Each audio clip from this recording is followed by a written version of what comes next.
Guys, for today's video, dito tayo sa kagubatan at ito yung papakita ko sa inyo guys, ang kaping barako. Ito yung tunay na kaping barako ito guys. Ayan. Ayan o.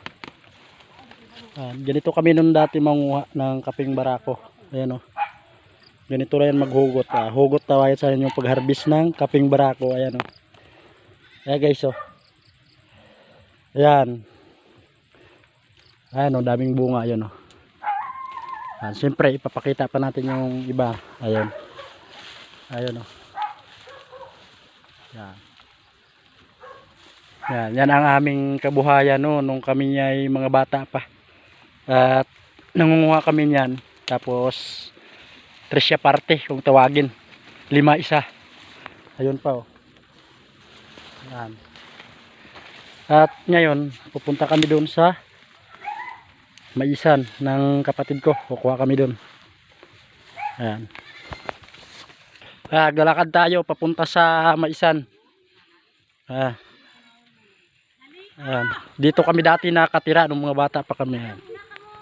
Ayan guys, naglalakad pa kami. Ayan. Pakita natin yung view ng bundok.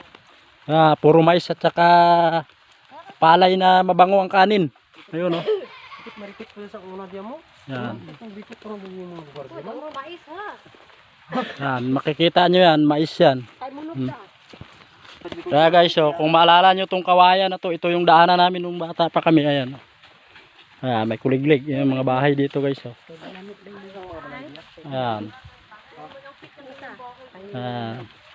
Buhay na buhay pa rin ang dating 1980s. Yan, ganito kaganda ang ating lugar siyempre. Yan. Kung makita nyo yung palayan, yan ang tinatrabaho dati ng tatay namin. Ayun o. Guys, maligo tayo dito. Maligo tayo dito. Yan, dihos lang yung kanilang tubig, galing tong bukal. Alkaline. Guys, nung maliit pa kami, dito kami yung bahay namin dati oh. Yan. Nandito yung bahay namin dati nung nabubuhay pa ang aming ama. Ayan. Papakita natin siyempre kung saan kami pinanganak. Dito. Yan, sa lugar na yan. Yan, kita mo yung mga kawayan. Yan, mga... Diba ko, ano tawag sa Tagalog nitong kawayan na walang tinik. Ayan. Tagalog kawayan. Ay, kawayan. Parang naman ano, ibang ano nito, tawag sa Tagalog. Ayan.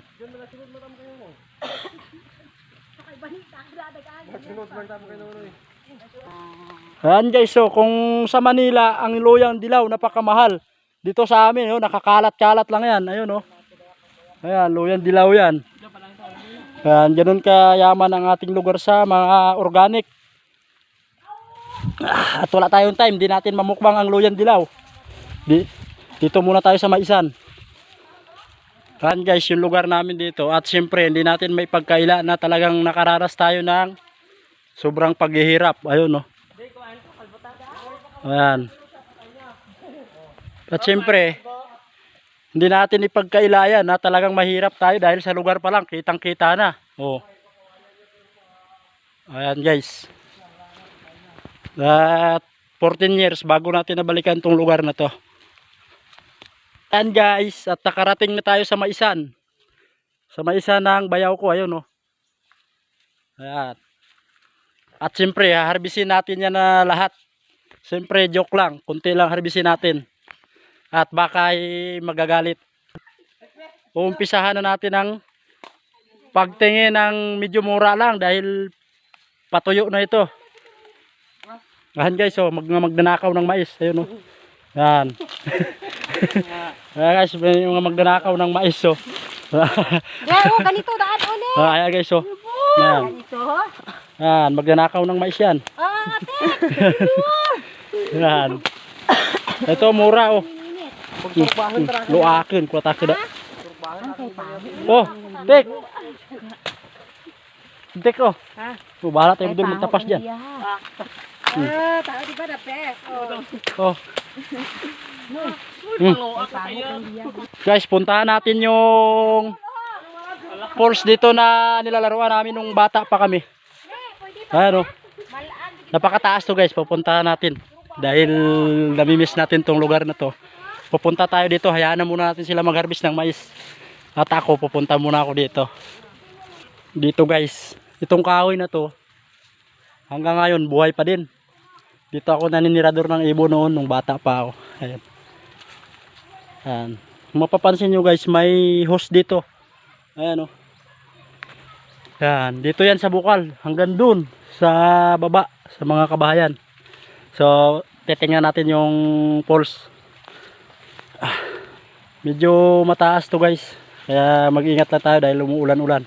Susuyorin natin to. Sarap dito guys.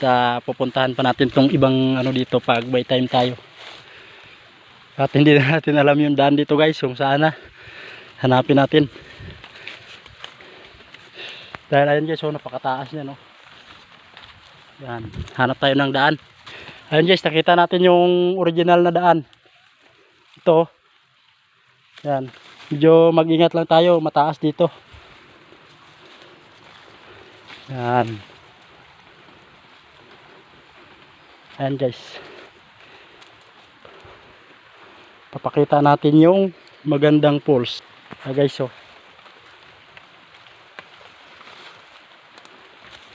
Ayan, umuulan-ulan pa.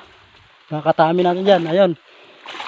Makikita nyo na yung talagang lugar ko dito. Baba tayo. Ayan. At pakita natin yung dinadaanan namin dati dito. Ayun, oh. Yan. Diyan dati guys sa baba may ginawang yung ano, igiba ng tubig. Yung tatay namin nakakabit sa bangin na to. At hindi pa natin papakita ngayon dahil di ko mababa yung baba. Dito muna tayo mag-focus. Dati nanguhuli kami dito ng talangka at saka suso. Tingnan natin kung meron.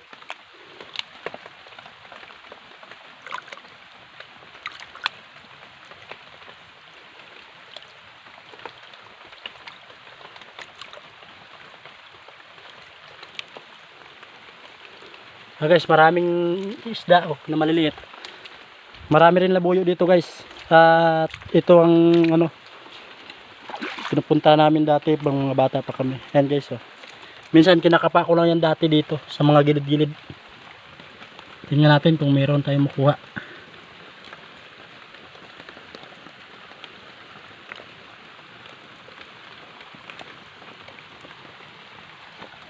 Ayan, yung laman guys. Ito. Ayan, taas na yan guys. Ayan. Kaingin namin dati to nung buhay pa yung nanay ko. Kaya taniman namin ng palay. Ayan. Ito guys, ang ganda oh. Ayan. Kukuha tayo ng mga suso. Subukan natin kung marami. Ayan, namiss ko dito.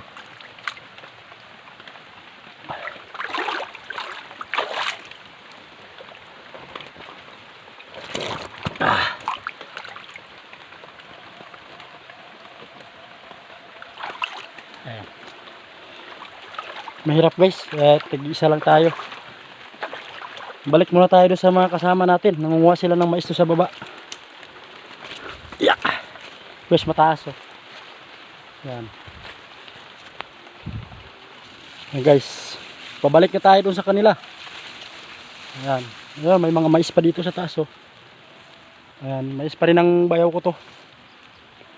Ayan, siyempre try natin maghanap-hanap ng gagamba. Dito sa lugar na to guys, manlalaki ng gagamba dito. Ito guys. Hanapin natin kung may gagamba tayong makuha. Ito guys, so bangin oh.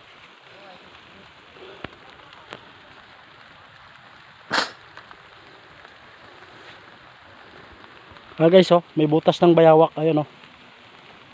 Ayun. Ayan. Siyempre, pakita natin kung paano tayo tumakbo sa bangin. Ayan o. Yeah. Yeah. Ayan. Kaya pa din. Yan. Baba tayo. Yan, daming mais. Pero wala pa tayong matsitsimpuhan na sapot ng gagamba. Pero meron dito yan, marami. Yan, mais. Ayun, may nakita akong sapot guys.